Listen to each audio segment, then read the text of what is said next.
Welcome to IACE. ఈ వీడియోలో current affairs MCQs discuss చేద్దాం.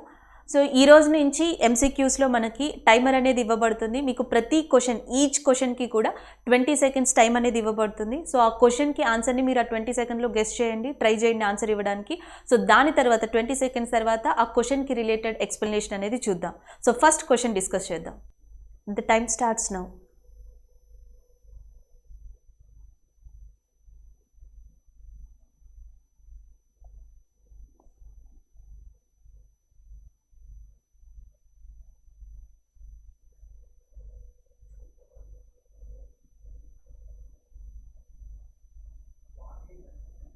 Okay, time up. So question చూద్దాం.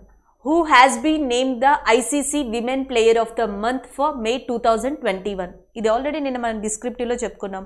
ఐసీసీ ప్రతి మంత్ కూడా, ప్రతి నెల కూడా player of the month male and female కేటగిరీస్ని అనౌన్స్ చేస్తుందని, అలాగే ఇటీవల మే మంత్కి గాను ICC player of the month male and female కేటగిరీస్ని అనౌన్స్ చేయడం జరిగింది. అయితే క్వశ్చన్లో వచ్చేటప్పటికి ICC women's player of the month for May 2021గా ఎవరు ఎన్నికయ్యారు, ఎవరు అవార్డు గెలుచుకున్నారని అడుగుతున్నారు. ఆప్షన్స్లోకి వచ్చేటప్పటికి గ్యాబీ లూయిస్, అండ్ నెక్స్ట్ వచ్చేటప్పటికి Alyssa Healy, and next Leah Paul, and Kathryn Bryce. So ఈ నలుగురు ఉన్నారు. మనకి ఆన్సర్ వచ్చేసి Catherine brace is a correct answer, option ఏ. అలాగే ఈమె ఏ కంట్రీకి సంబంధించింది అంటే స్కాటిష్ కంట్రీకి, స్కాట్లాండ్కి సంబంధించిన క్రికెటర్, అండ్ ఆ స్కాట్లాండ్ విమెన్ క్రికెట్ టీంలో వన్ ఆఫ్ ద టాప్ ప్లేయర్గా ఉన్న అండ్ క్యాథరీన్ బ్రేసీకి ఈ month ICC player of the month May మంత్కి గాను ఈ అవార్డుని ప్రకటించడం జరిగింది. అలాగే నెక్స్ట్ వచ్చేటప్పటికి మనకి గ్యాబీ లూయిస్ అండ్ లే పౌల్, వీళ్ళిద్దరూ కూడా విమెన్ క్రికెటర్సే. ఏ కంట్రీకి సంబంధించిన వాళ్ళు అంటే ఐర్లాండ్కి సంబంధించిన వాళ్ళు. సో ఐర్లాండ్ కంట్రీకి సంబంధించిన top women cricketers Gaby Lewis and Leah Paul. And next Alyssa Healy, ఈమె కూడా విమెన్ క్రికెటరే. సో ఏ కంట్రీకి సంబంధించి అంటే ఆస్ట్రేలియా. సో ఈమె ఆస్ట్రేలియాకి సంబంధించి, వీళ్ళిద్దరూ ఐర్లాండ్, ఈమె వచ్చేటప్పటికి స్కాటిష్. ఆల్రెడీ మనకి ఇక్కడ కంట్రీస్ ఉన్నాయి కాబట్టి దీని గురించిన కొద్ది ఇన్ఫర్మేషన్. ఐర్లాండ్ కంట్రీ యొక్క capital Dublin. So Dublin is a present capital of Ireland. అలాగే ఆస్ట్రేలియా యొక్క క్యాపిటల్ ఏది, ఆస్ట్రేలియా యొక్క రాజధాని ఏది అంటే Canberra. So Canberra capital of Australia. ఐర్లాండ్కి వచ్చేటప్పటికి డబ్లిన్. ఈ క్వశ్చన్ వచ్చేటప్పటికి who has been the ICC women's player of the month for May 2021? So answer Kathryn Bryce. అలాగే మేల్ కేటగిరీలో ఢాకా లేదా బంగ్లాదేశ్ క్రికెటర్ అయిన రెహమాన్కి ఈ మంత్ మే మంత్కి గాను ICC player of the month award రావడం జరిగింది. సో సెకండ్ క్వశ్చన్ చూద్దాం. So your time starts now.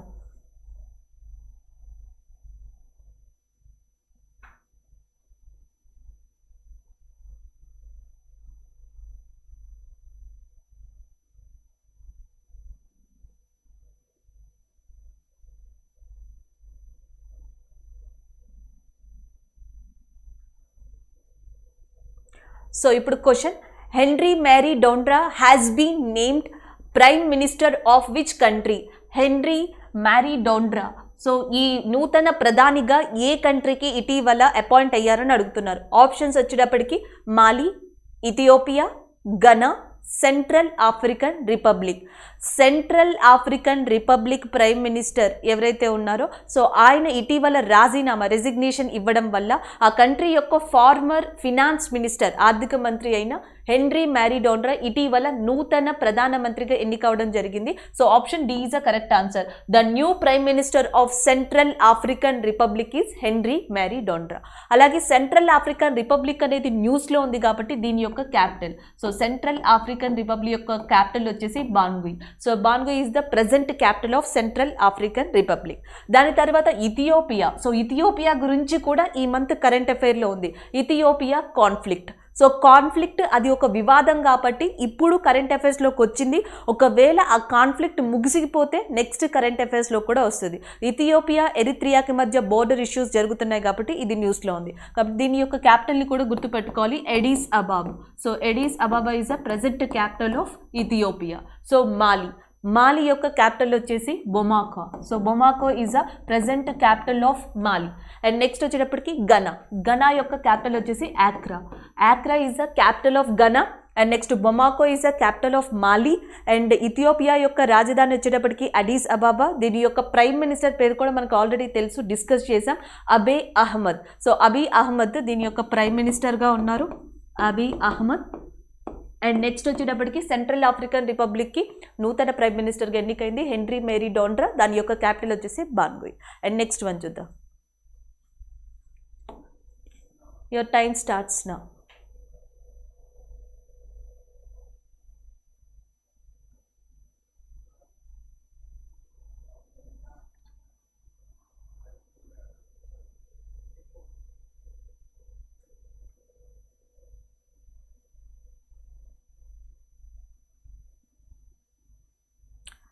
Okay, question చూద్దాం. The European space Agency announced the EnVision mission to study which planet. European space Agency ఇటీవల EnVision అనే మిషన్ని మనకి announce చేసింది. అది ఏ గ్రహాన్ని అబ్జర్వ్ చేయడం కోసం, ఏ ప్లానెట్ని స్టడీ చేయడం కోసం అని అడుగుతున్నారు. ఆప్షన్స్లో Jupiter, Mars, Venus, Saturn. So మనకి ఆన్సర్ వచ్చేసి Venus is a correct answer, option C. So వీనస్ని అబ్జర్వ్ చేయడం కోసం, వీనస్ ప్లానెట్ని స్టడీ చేయడం కోసం, శుక్రుని స్టడీ చేయడం కోసం యూరోపియన్ స్పేస్ ఏజెన్సీ పంపబోయే మిషన్ పేరు ఎన్విజన్. దీని యొక్క టార్గెట్ వచ్చేసి 2030 2030 కల్లా సో ఈ మిషన్ని అది లాంచ్ చేయనుంది. అలాగే ఇంకొక స్పేస్ ఏజెన్సీ ఏది వీనస్ మీదకి వెళ్ళనుంది అంటే that is a NASA. So NASA కూడా వీనస్ని స్టడీ చేయడం కోసం ఒక మిషన్ని లాంచ్ చేయనుంది. అండ్ నెక్స్ట్ వచ్చేటప్పటికి మార్స్ మీదకి ఆల్రెడీ మొట్టమొదటిగా ఏ స్పేస్ ఏజెన్సీ ఒక హెలికాప్టర్ని ఇంట్రడ్యూస్ చేసింది అంటే అది వచ్చేసి నాసా. ఆ హెలికాప్టర్ పేరు మీకు ఆల్రెడీ తెలుసు, ఇంజెన్యూటీ. అలాగే దీని యొక్క ఆపరేషన్ పేరు, ఈ మిసైల్ పేరు వచ్చేసి ఈ మిషన్ పేరు వచ్చేసి పర్సివరెన్స్, ఇంజెన్యూటీ. ఈ రెండు మార్స్కి అంటే అంగారకుడికి సంబంధించినవి. ఏ స్పేస్ ఏజెన్సీకి అంటే నాసాకి. అలాగే ఇక్కడ జూపిటర్ కూడా ఇచ్చారు. మనకున్న అన్ని గ్రహాల్లో, అన్ని ప్లానెట్స్లో, మనకి ఉన్న 8 ప్లానెట్స్లో కల్లా లార్జెస్ట్ ప్లానెట్, అతి పెద్ద ప్లానెట్ ఏది అంటే that is Jupiter. Largest planet in solar సిస్టమ్గా మనం జూపిటర్ని కూడా చెప్తాం. అలాగే నెక్స్ట్ మార్స్కున్న ఇంకొక పేరు వచ్చేసి మనకి రెడ్ ప్లానెట్ అని పిలుస్తారు. It is also called as a red planet. అలాగే వీనస్ని ఏమని పిలుస్తారంటే twin planet to the earth. So twin planet to the earth అని పిలుస్తారు. Morning star, evening star, brightest planet అని కూడా పిలుస్తారు. ఇక్కడ ఇచ్చిన అన్ని ప్లానెట్స్లో కల్లా చాలా ఎక్కువ శాటిలైట్స్ ఉన్న ప్లానెట్ ఏది అంటే దట్ ఈస్ జూపిటర్. ఇచ్చిన వాటిలో జూపిటర్ అండ్ సాటర్న్. సో ఇది వరకు జూపిటర్ ఉండేది, ఇప్పుడు దాన్ని క్రాస్ చేసింది సాటర్న్. సాటర్న్కి ఇప్పుడు నాసా డేటా ప్రకారం అత్యధికంగా శాటిలైట్స్ని కలిగి ఉంది అది. అలాగే అసలు శాటిలైట్స్ లేనిది ఏది అంటే వీనస్కి కానీ మెర్క్యూరీకి కానీ 0 శాటిలైట్స్. అలాగే మార్స్కి వచ్చేటప్పటికి ఎన్ని శాటిలైట్స్ ఉన్నాయంటే 2 ఉన్నాయి. దానిని ఫోబోస్ అండ్ డీమోస్ అని కూడా చెప్తారు. సో మార్స్కి వచ్చేటప్పటికి 2, ఒకటి వచ్చేసి ఫోబోస్ అనే శాటిలైట్, రెండోది వచ్చేసి డీమోస్ అనే శాటిలైట్. ఈ 2 కూడా మార్స్కి సంబంధించిన ఉపగ్రహాలు. వీటిలో దేనికి లేవు అంటే వీనస్కి. సో ఇక్కడ ఇచ్చిన బిట్ ప్రకారం యూరోపియన్ స్పేస్ ఏజెన్సీ యొక్క ఎన్విజన్ మిషన్ అనేది దేనికోసం అంటే వీనస్ కోసం. So option C is the correct answer. Next one చూద్దాం. Your time starts now.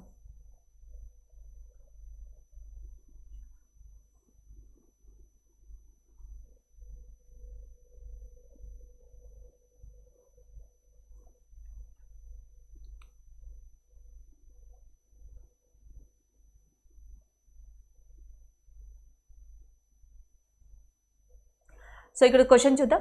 Which of the small finance bank has collaborated with customer engagement platform MoEngage. So మనకి ఇక్కడ ఉన్న ఏ small finance bank so మనకి customer కోసం మో engage అనే దాంతో స్టార్ట్ చేసింది, ఒక కొలాబరేట్ అయింది అని అడుగుతున్నారు. ఆప్షన్స్ వచ్చేటప్పటికి capital small finance bank, Ujjivan small finance bank, and Fincare small finance bank, and Janalakshmi small finance bank. Answer వచ్చేసి మనకి ఉజ్జీవన్ స్మాల్ ఫినాన్స్ బ్యాంక్ అనేది కరెక్ట్ ఆన్సర్, ఆప్షన్ బి. ఇటీవల ఉజ్జీవన్ స్మాల్ ఫినాన్స్ బ్యాంక్ అనేది కొలాబరేట్ అయింది డిజిటల్ ప్లాట్ఫామ్ని క్రియేట్ చేయడం కోసం. సో ఉజ్జీవన్ స్మాల్ ఫినాన్స్ బ్యాంక్లో ఎవరైతే తన కస్టమర్స్ ఉంటారో అన్డిజర్వ్డ్ ప్లేసెస్లో, సో అన్డిజర్వ్డ్ ప్లేసెస్ ఏవైతే ఉంటాయో రిమోట్ ఏరియాస్ అనుకోండి, ఇలాంటి ప్లేసెస్లో వాళ్ళకి డిజిటల్ పరంగా లైక్ ఎస్ఎంఎస్ కావచ్చు, ఈమెయిల్, యాప్, ఇలాంటి వాటి ద్వారా సో డిజిటలైజేషన్ ద్వారా తమ కస్టమర్స్ని అటాచ్ చేయడం కోసం సో ఈ ప్రోగ్రామ్ని మో ఎంగేజ్ అనే ప్లాట్ఫామ్ని తీసుకొచ్చింది ఏది అంటే Ujjivan small finance bank. Option B is the correct answer.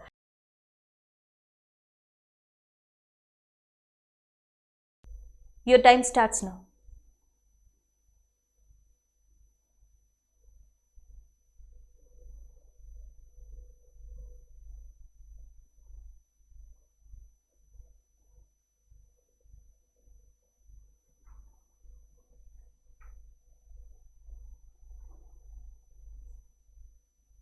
Okay, time up. So question చూద్దాం.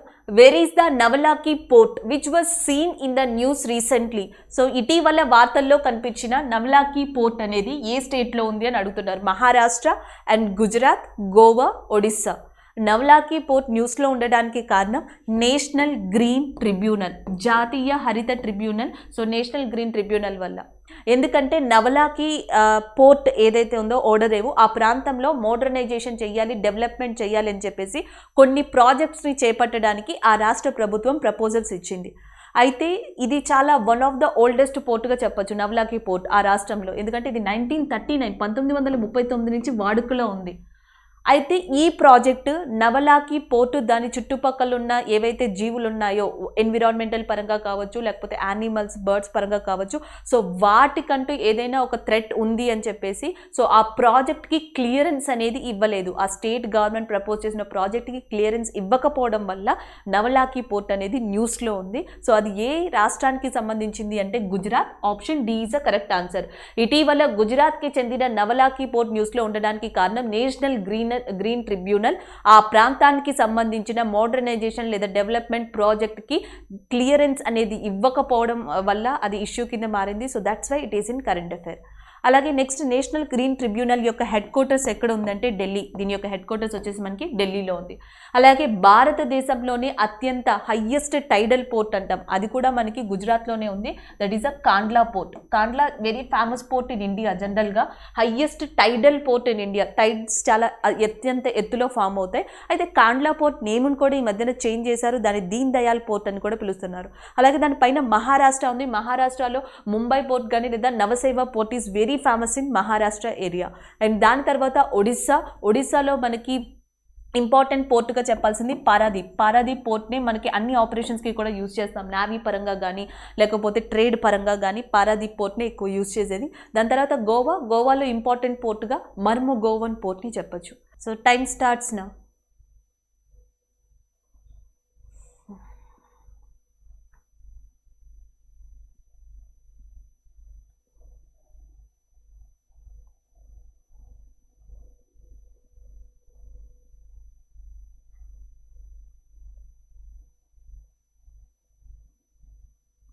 ఓకే, సో ఇక్కడ క్వశ్చన్ వచ్చి 15th June is celebrating annually as a which day అంటే 15th జూన్ అనేది ఏ డే అని చెప్పేసి అడుగుతున్నారు.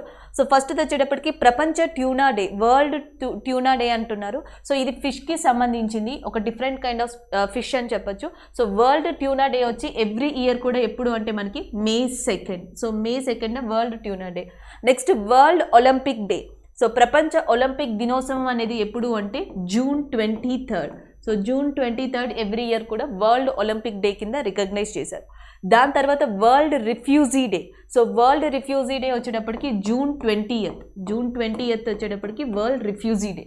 అండ్ నెక్స్ట్ వచ్చేటప్పటికి world wind day. Every year కూడా మనకి వరల్డ్ విండ్ డే అనేది ఎప్పుడు అంటే June 15th కాబట్టి option D is a correct answer, world wind day.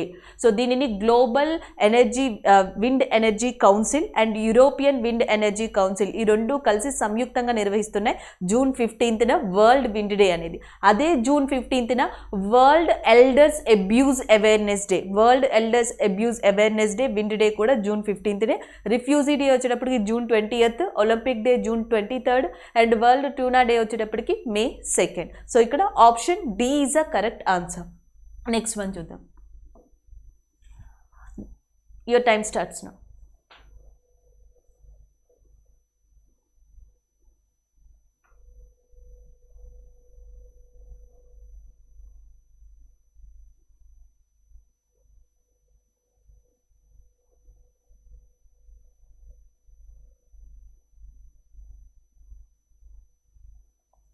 Okay, so ఇక్కడ question, the Bihar state power holding company has signed a MOU with national hydro electric power corporation to construct the Dagmara multipurpose hydro power project on which river.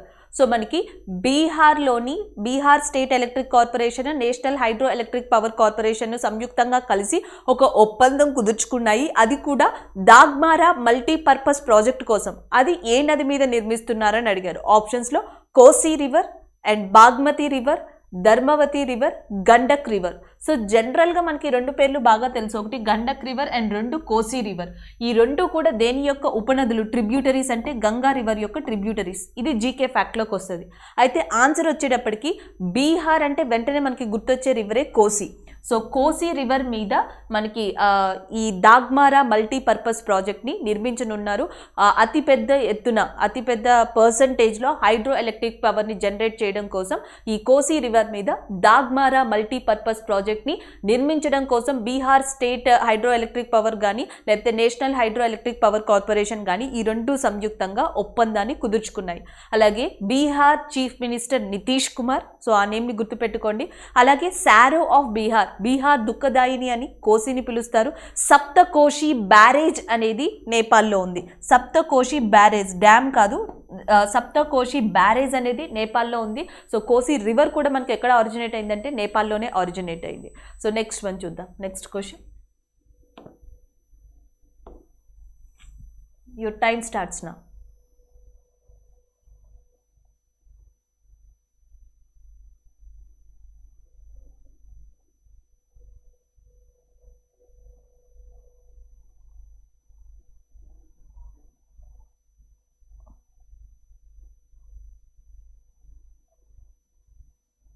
Time up. So ఇక్కడ question చూద్దాం. Who has been appointed chairperson of grievance redressal body for OTT platforms. So OTT platforms యొక్క grievance redressal బాడీకి చైర్మన్గా ఇటీవల ఎన్నికైన వ్యక్తి ఎవరు అని అడుగుతున్నారు. ఆర్ భానుమతి, ఇందు మల్హోత్రా, దీపక్ గుప్తా, అర్జున్ కుమార్. సో మనకి సుప్రీంకోర్టు ఫార్మర్ జడ్జ్ అయిన అర్జున్ కుమార్ సో ఇటీవల చైర్పర్సన్గా ఎన్నికయ్యారు. దేనికంటే grievance redressal body for OTT platforms. So OTT platforms కోసం ఏర్పరిచిన ఈ గ్రేవెన్సీ రెడ్రెసల్ బాడీకి ఇటీవల ఎన్నికైన నూతన chairman Arjun Kumar. So next one చూద్దాం. Time starts now.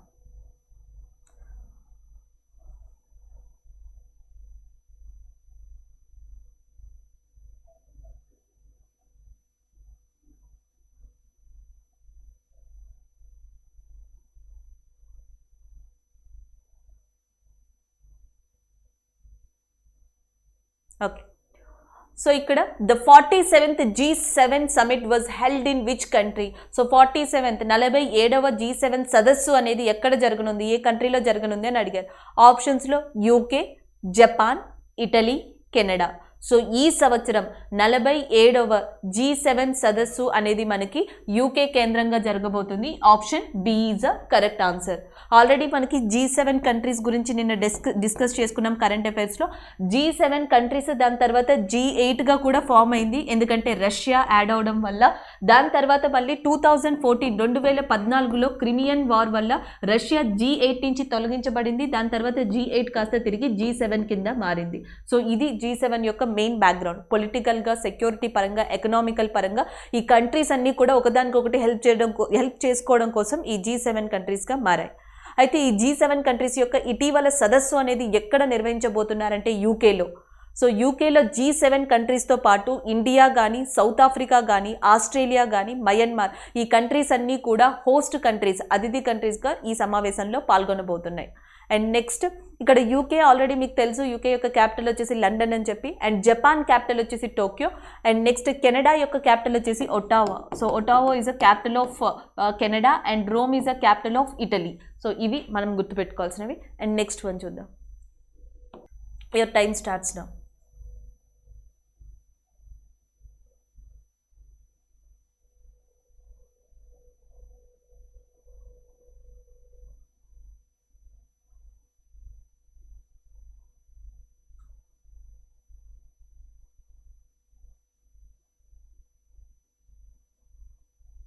Okay. So ఇక్కడ క్వశ్చన్ చూద్దాం. Who has been on the 2021 Pulitzer prize in fiction category. So fiction కేటగిరీలో 2021 పుల్జర్ ప్రైజ్ ఎవరికి వచ్చింది అని అడుగుతున్నారు. సో ఆల్రెడీ మనకి తెలుసు పుల్జర్ ప్రైజ్ అనేది 21 కేటగిరీస్లో ఇస్తారు అని. 21 డిఫరెంట్ కేటగిరీస్లో ఇస్తారు. సో ఈచ్ కేటగిరీకి వచ్చేసి ఇంత అమౌంట్ అని చెప్పి ఉంటుంది. అండ్ ఈ 21 కేటగిరీస్లో ఎస్పెషల్లీ పబ్లిక్ సర్వీస్ ఎవరైతే చేశారో వాళ్ళకి కూడా పుల్జర్ ప్రైజ్ ఇస్తారు. ఆ పుల్జర్ ప్రైజ్లో మనకి క్యాష్తో పాటు ఒక గోల్డ్ మెడల్ని కూడా ఆ కేటగిరీకి వచ్చిన అవార్డుకి ఇవ్వబడుతుంది. అది పుల్జర్ ప్రైజ్ గురించి. సో దాంట్లో మనం డిఫరెంట్ కేటగిరీస్ గురించి డిస్కస్ చేసాం. నిన్న 2021 పుల్జర్ ప్రైజ్ అది కూడా జర్నలిజంకి సంబంధించిన ఇష్యూ గురించి మనం డిస్కస్ చేసుకోవడం జరిగింది. ఇక్కడైతే ఫిక్షన్ కేటగిరీలో ఎవరికి వచ్చింది అని అడుగుతున్నారు. ఆప్షన్స్లో Daniel Mason and next Colson Whitehead and next వచ్చేటప్పటికి Percival Everett and next Louise Erdrich. So answer వచ్చేటప్పటికి Louise Erdrich is a correct answer. Option A. American author ఈమె అండ్ ద నైట్ వాచ్మ్యాన్ అనే బుక్ని కూడా రాసింది. ఇంకా చాలా పలు ఇంపార్టెంట్ బుక్స్ని కూడా రాసింది. 2021 Pulitzer prize in fiction category వచ్చింది ఎవరికి అంటే లూయిస్ ఎడ్రిచ్కి. Option A is a correct answer. ఈమె అమెరికాకి చెందిన పాపులర్ ఆథర్. అండ్ నెక్స్ట్ వచ్చేటప్పటికి ఇక్కడ డానియల్ మ్యాసన్ అని కూడా ఉన్నారు. డానియల్ మ్యాసన్ ఈసారి వార్తల్లో నిలిచారు ఇటీవల. ఈయన కూడా అమెరికనే, అమెరికాలో ఫేమస్ సైకియాట్రిస్ట్ ఈయన. సో ఈయన కూడా న్యూస్లో ఉండడం జరిగింది. అండ్ నెక్స్ట్ వన్ చూద్దాం. Your time starts now.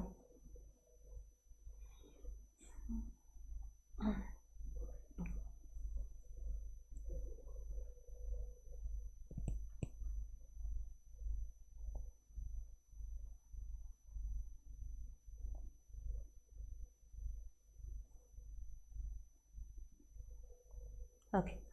So the 31st formal meeting of heads of government NATO was held in which country? So 31వ ఫార్మల్ సమావేశం నాటో సభ్య దేశాల యొక్క సమావేశం అనేది ఎక్కడ జరిగింది ఈ సంవత్సరం అని అడుగుతున్నారు. ఆప్షన్స్లో Bulgaria, Denmark and Croatia, Belgium ఉన్నాయి. సో మనకి నాటో యొక్క హెడ్ క్వార్టర్స్ వచ్చేసి బ్రసిల్స్లో ఉంది. Brussels is located in Belgium. So ఈ సంవత్సరం 31వ నాటో మీటింగ్ నాటో యొక్క హెడ్ క్వార్టర్స్ అయిన బ్రసిల్స్లో జరిగింది. సో బ్రసిల్స్ బెల్జియంలో ఉంది కాబట్టి option A is a correct answer. అలాగే ఇక్కడ మనకి డెన్మార్క్ ఉంది. డెన్మార్క్ యొక్క క్యాపిటల్ వచ్చేసి కోపెన్హెగన్, అది ఆల్రెడీ మీకు తెలుసు. And as well as Bulgaria యొక్క క్యాపిటల్ వచ్చేసి Sofia. So Sofia is a capital of Bulgaria. Denmark వచ్చేటప్పటికి కోపెన్హెగన్. అండ్ నెక్స్ట్ క్రొయేషియాకి ఏది క్యాపిటల్ అనేది మీరు కింద కమెంట్ చేయండి, దీని క్యాపిటల్ అండ్ కరెన్సీ కూడా. అండ్ నెక్స్ట్ ఇక్కడ 31st నాటో గురించి ఒకసారి డిస్కస్ చేద్దాం. 31st నాటోలో ఇప్పుడున్న సెక్యూరిటీ, ఎన్విరాన్మెంట్ ఇష్యూస్ గురించి మాట్లాడడం జరిగింది. అండ్ నెక్స్ట్ నాటో విషయానికి వచ్చేటప్పటికి ఇది 1949 1949లో ఏర్పడింది. ఇప్పుడు నాటో యొక్క సభ్య దేశాల సంఖ్య వచ్చేసి 30 అండ్ 30 కంట్రీస్ ఇప్పుడు నాటో సభ్య దేశాలుగా ఉన్నాయి. యూరోపియన్ కంట్రీస్ అండ్ యుఎస్ఏ కూడా. అండ్ నెక్స్ట్ వచ్చేటప్పటికి దీనిని నార్త్ అట్లాంటిక్ ట్రీటీ ఆర్గనైజేషన్ అని పిలవచ్చు, నార్త్ అట్లాంటిక్ మిలిటరీ అలయన్స్ అని కూడా దీన్ని పిలవచ్చు. ఇది ఏదైతే అట్లాంటిక్ చార్టర్ ఉందో సో దాని ఫలితంగా ఏర్పడిన ఆర్గనైజేషన్గా చెప్తారు. ఏ సభ్య దేశాలు అయితే దీంట్లో మెంబర్స్గా ఉంటారో వీళ్ళందరూ కూడా ముఖ్యంగా మిలిటరీ సపోర్ట్ని, మిలిటరీ అలయన్స్ని అంటే సైన్య సహకారాన్ని, సైన్య కూటమిని ఒక అడ్వాంటేజ్గా పొందుతారు నాటోలో. So this is all about NATO. దీని యొక్క 31వ సమావేశం దాని యొక్క హెడ్ క్వార్టర్స్ అయిన బ్రజిల్స్ బెల్జియంలో జరిగింది. Option A is the correct answer. And next one చూద్దాం. Your time starts now.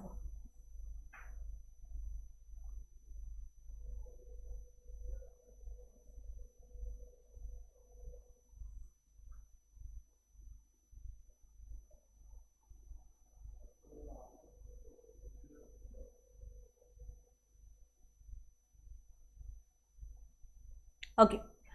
Which among the following movie was awarded the Best Film Award in New York Indian Film Festival 2021? New York Indian Film Festival one of the old film festival గా చెప్పొచ్చు.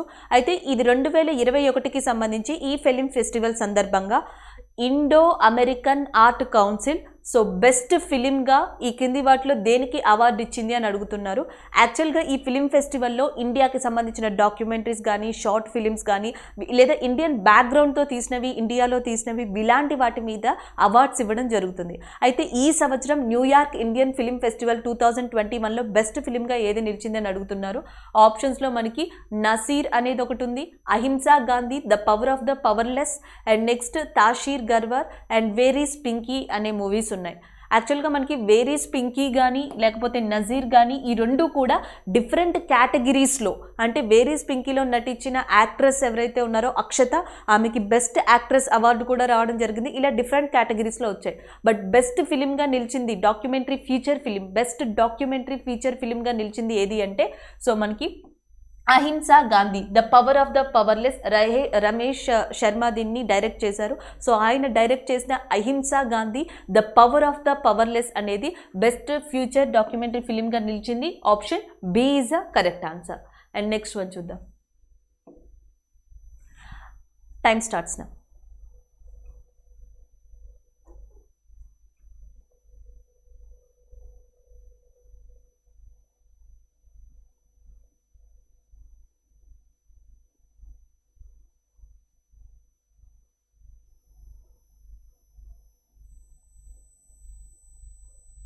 Okay, time up. So, which city has become the first city in the country to launch a door-to-door COVID vaccination drive?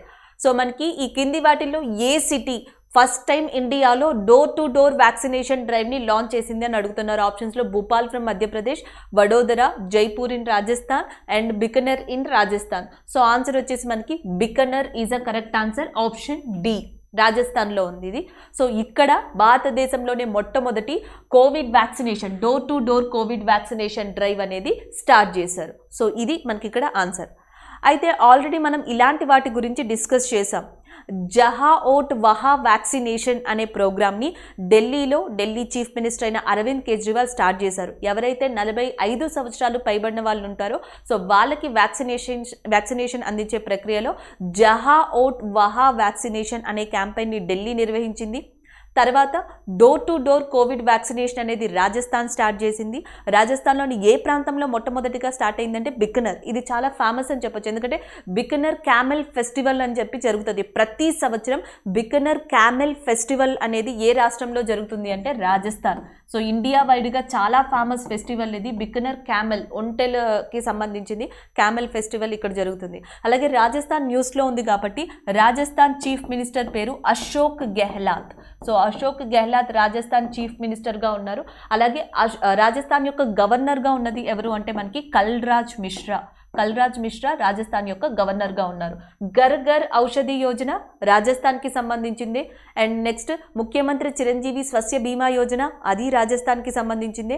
And వాటితో పాటు ముఖ్యమంత్రి corona బాల ఏదైతే మనకి ఈ programme స్కీమ్ని start చేశారో అది కూడా మనకి రాజస్థాన్కి సంబంధించింది. ఎవరైతే చిల్డ్రన్ కరోనా టైంలో తమ పిల్లల్ని తమ పేరెంట్స్ని కోల్పోతారో అలాంటి వాళ్ళకి ఫినాన్షియల్ సపోర్ట్ ఇవ్వడానికి ముఖ్యమంత్రి కరోనా బాల వికాస నిధి లేదా అలాంటి స్కీమ్ ఒక దాన్ని స్టార్ట్ చేశారని డిస్కస్ చేసాం. అది కూడా రాజస్థాన్కి సంబంధించింది.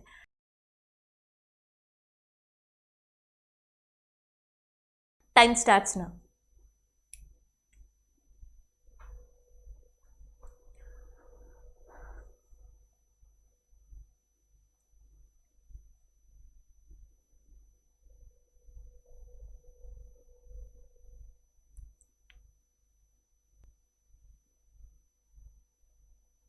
ఓకే, సో ఇక్కడ క్వశ్చన్ వచ్చేటప్పటికి which among the following institution has develop nations first power free continuous positive air pressure device Jeevan Vayu. Continuous positive air pressure device Jeevan Vayu. Jeevan వాయుని డెవలప్ చేసింది ఎవరు అని అడుగుతున్నారు. IIT Mandi, IIT Madras, IIT Ropar, IIT Bombay. So answer వచ్చేసి మనకి IIT Bombay is a correct answer. Option D. IIT Bombay వాళ్ళు ఇటీవల మనకి జీవన్ వాయు ఆ కంటిన్యూస్ పాజిటివ్ ఎయిర్ ప్రెషర్ అనే ఒక డివైస్ని మనకి ఇచ్చి ఉన్నారు. దీని ఏంటంటే యాక్చువల్గా ఆక్సిజన్ సిలిండర్స్కి కానీ ఆక్సిజన్ పైప్స్కి సంబంధించి generation, so free electric device ఇది. అంటే మనం పవర్ని యూజ్ చేయకుండానే, ఎలక్ట్రిసిటీని యూజ్ చేయకుండానే ఈ డివైస్ని యూజ్ చేయొచ్చు. సో అలాంటి డివైస్ని ఐఐటి బాంబే వాళ్ళు ఇటీవల నిర్మించడం జరిగింది. So option D is a correct answer for this question. And next one చూద్దాం. యువర్ టైమ్ స్టార్ట్స్ నా.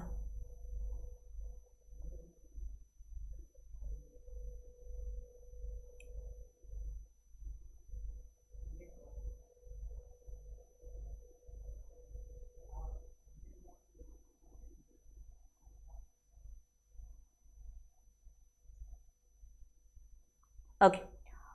Who has been launched the Tribal Livelihood Initiative Sankalp Se Siddhi Mission Vandan?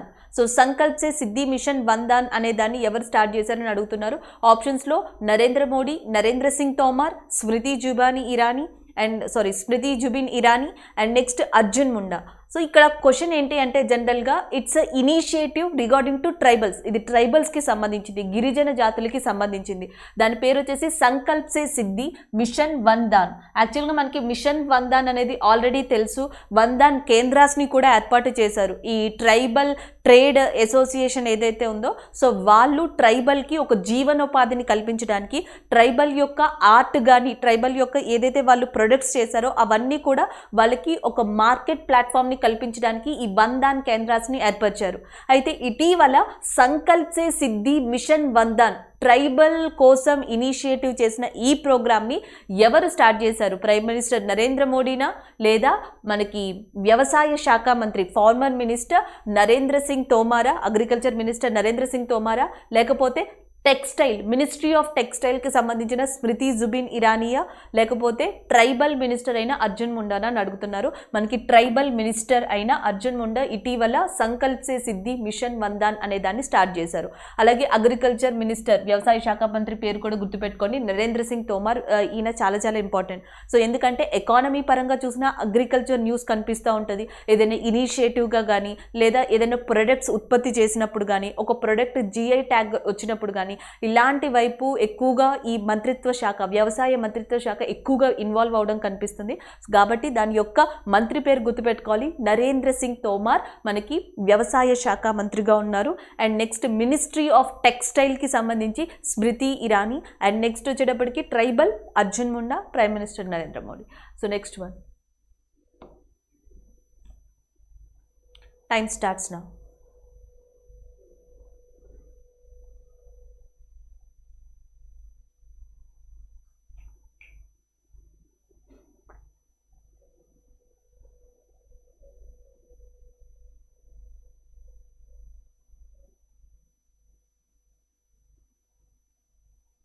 Okay, time up. Which space agency has planned to put the world's first wooden satellite VisaUdsat in Earth's orbit by the end of 2021? 2021 సంవత్సరం ending కల్లా ఏ space agency so తన యొక్క VisaUdsat అనే దాన్ని, ప్రపంచంలోని మొట్టమొదటి wooden satellite ఇది VisaUdsat అనేది, సో దీన్ని లాంచ్ చేయబోతుంది అని అడిగారు. ఆప్షన్స్లో ISRO, European space Agency, NASA, and next వచ్చేటప్పటికి జపాన్ యొక్క స్పేస్ ఏజెన్సీ జాక్సా. సో ఆన్సర్ వచ్చేటప్పటికి మనకి European space Agency, option D is the correct answer. European space Agency ఈ సంవత్సరం ఎండింగ్ కల్లా అర్త్ ఆర్బిటార్లో కంప్లీట్గా ప్లే వుడ్తో మ్యానుఫ్యాక్చర్ చేసిన, ప్రిపేర్ చేసిన ఈ VisaUdsat అనే దాన్ని లాంచ్ చేయబోతుంది. అది కూడా ఎక్కడి నుంచి అంటే సో మహియా పెనిన్జులా, ఈ ప్రాంతం న్యూజిలాండ్లో ఉంది. మహియా పెనిన్జులా నుంచి దీన్ని లాంచ్ చేయబోతున్నారు రాకెట్ ల్యాబ్ సహాయంతో. So that's why it is in news. Already European space Agency గురించి మనం డిస్కస్ చేసాం.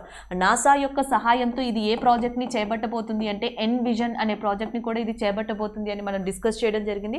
అయితే ఇటీవల ఇది VisaUdsatని కూడా అనౌన్స్ చేసింది. ఒకవేళ కనుక 2021 కల్లా న్యూజిలాండ్లోని మాహియా పెనిన్జులా ప్రాంతం నుంచి ఈ ఉడ్సాట్ని కనుక లాంచ్ చేయగలిగితే ప్రపంచంలోనే ఉడ్సాట్ని అంటే వుడ్తో నిర్మించిన శాటిలైట్ని లాంచ్ చేసిన స్పేస్ ఏజెన్సీగా యూరోపియన్ స్పేస్ ఏజెన్సీ ఉండబోతుంది. కాంటినెంట్గా యూరోపియన్ నిలవబోతుంది. అండ్ నెక్స్ట్ వన్ చూద్దాం. Your time starts now.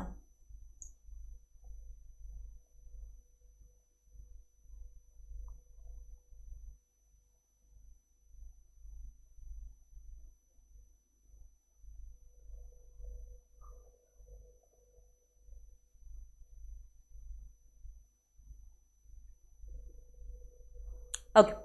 Recently, Germany has signed bilateral alliance on hydrogen production and trade with which country? రీసెంట్గా Germany hydrogen production and trade కోసం ఏ కంట్రీతో ఒక bilateral ఒప్పందాన్ని కుదుర్చుకుంది అని అడుగుతున్నారు.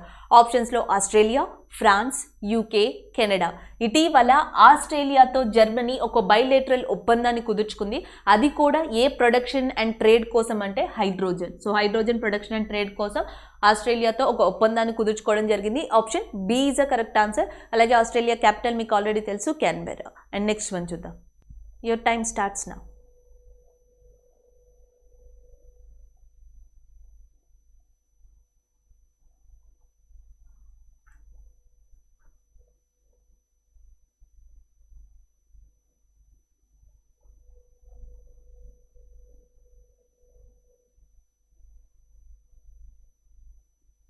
Okay. who has been assumed the charge of the director of Power System Operation Corporation. So power system operation corporation దానికి ఎవరు ఇప్పుడు డైరెక్టర్గా ఛార్జ్ తీసుకున్నారని అడుగుతున్నారు. ఆప్షన్స్లో Gurdeep Singh, Sanjay Malhotra, Anshul Bhargava, RS ధిలియోనా.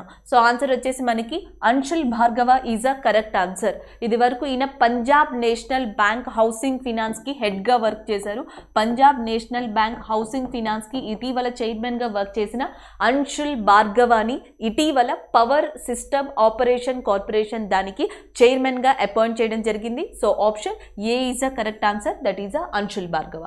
And next question చూద్దాం. సో టైమ్ స్టార్ట్స్ నా.